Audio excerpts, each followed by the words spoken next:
IPL 2025లో భాగంగా ఇవాళ SRH మరియు ముంబై మధ్య హై స్కోరింగ్ మ్యాచ్ జరగనుంది.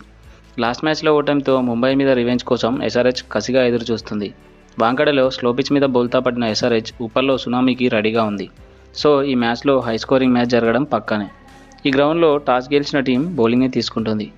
ఈ మ్యాచ్ రెండు టీంలకి చాలా ఇంపార్టెంట్. మెయిన్గా ఎస్ఆర్హెచ్కి ఈ మ్యాచ్ చాలా క్రూషియల్. ఈ మ్యాచ్ ఓడిపోతే ఎస్ఆర్హెచ్ పని మాత్రం అయిపోయినట్లే. ఎస్ఆర్హెచ్కి హోమ్ గ్రౌండ్లో 3 మ్యాచ్లు, బయట 4 మ్యాచ్లు ఉన్నాయి. సో హోమ్ గ్రౌండ్లో జరిగే అన్ని మ్యాచ్ల్లో గెలిస్తే బయట 4 మ్యాచ్ల్లో 3 గెలిచిన ప్లే ఆఫ్స్కి చేరుతుంది. ఇక ముంబై ఇండియన్స్ స్టార్టింగ్లో వరుసగా 5 మ్యాచ్లలో ఒకే దాంట్లో గెలిచిన తర్వాత 3 వరుస మ్యాచ్ల్లో గెలిచి ఊపు మీద ఉంది.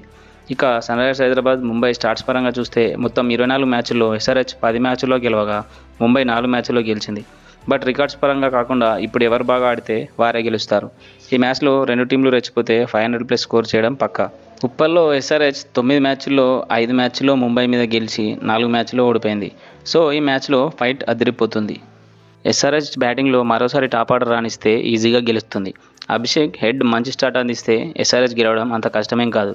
తర్వాత క్లాసిన్ మరియు అనికేత్ వర్మ పర్లేదనిపిస్తున్నారు. అయితే ఇషాన్ కిషన్ మరియు నితీష్ కుమార్ రెడ్డి ఫామ్ మాత్రం దారుణంగా ఉంది. ఇషాన్ కిషన్ ఫస్ట్ మ్యాచ్లో సెంచరీ తర్వాత దారుణంగా ఫెయిల్ అయ్యాడు. లాస్ట్ 6 ఇన్నింగ్స్లో అతను చేసింది 32 రన్స్ మాత్రమే.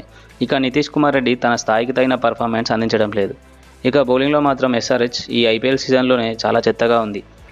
ఏ బౌలర్ కూడా సరిగా బౌలింగ్ చేయడం లేదు. కమిన్స్ లాస్ట్ మ్యాచ్లో రాణించడం ఒక్కటే ఎస్ఆర్హెచ్కి అడ్వాంటేజ్.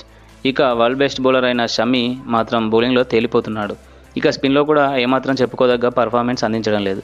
అసలు క్లియర్గా చెప్పాలంటే ఈ సీజన్లో మిగతా టీమ్స్తో పోలిస్తే ఎస్ఆర్హెచ్ బౌలింగ్ లైనప్ లాస్ట్ పొజిషన్లో ఉంటుంది.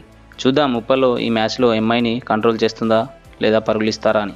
ఇక ముంబై విషయానికి వస్తే ఆ జట్టు ఓపెనర్ రోహిత్ శర్మ లాస్ట్ 2 మ్యాచెస్లో ఫామ్లోకి రావడం వారికి చాలా అడ్వాంటేజ్. బ్యాటింగ్లో ఇది ఒక్కటే మాత్రం ఇన్ని రోజులు తక్కువైంది. ఇక రోహిత్ ఫామ్లోకి రావడంతో ముంబై బ్యాటింగ్ లైనప్ చాలా స్ట్రాంగ్గా ఉంది. ఇక మరో ఓపెనర్ రికెల్టన్ కూడా ప్రతి మ్యాచ్లో మంచి పర్ఫార్మెన్స్ అందిస్తున్నాడు. మిడిల్ ఆర్డర్ కూడా వారి స్థాయికి తగ్గట్టు కూడా వారు రాణించడం ఎంఐకి అడ్వాంటేజ్. ఇక బౌలింగ్లో మాత్రం ఎంఐ లాస్ట్ 2 మ్యాచ్లో రాణించిన వారి లైనప్కి తగిన ప్రదర్శన ఇవ్వడం లేదు. ట్రెంట్ బోల్ట్ ఈ సీజన్లో అంత పెద్దగా తన నుండి మంచి పర్ఫార్మెన్స్ అయితే అందివ్వలేదు. బట్ ఎంఐకి బుమ్రా ఉండడం చాలా ప్లస్. ఏ గ్రౌండ్ అయినా బుమ్రా తన బ్రిలియంట్ బౌలింగ్తో ఆకట్టుకుంటాడు. ఎస్ఆర్హెచ్ బుమ్రాని ఏ విధంగా ఆడుతుందో చూడాలి. బుమ్రాని సరిగా ఆడితే ఎస్ఆర్హెచ్కి విన్నింగ్ ఛాన్సెస్ పెరుగుతాయి. ఇక స్పిన్లో కరణ్ శర్మని టీంలోకి తీసుకునే ఛాన్స్ ఉంది. చూద్దాం ఎస్ఆర్హెచ్ కంబ్యాక్ ఇచ్చి ప్లే ఆఫ్స్ రేస్లో ఉంటుందా లేదా ఎంఐ ఎస్ఆర్హెచ్ని మరోసారి ఓడించి ముందుకెళ్తుందా అని. Thank you for watching.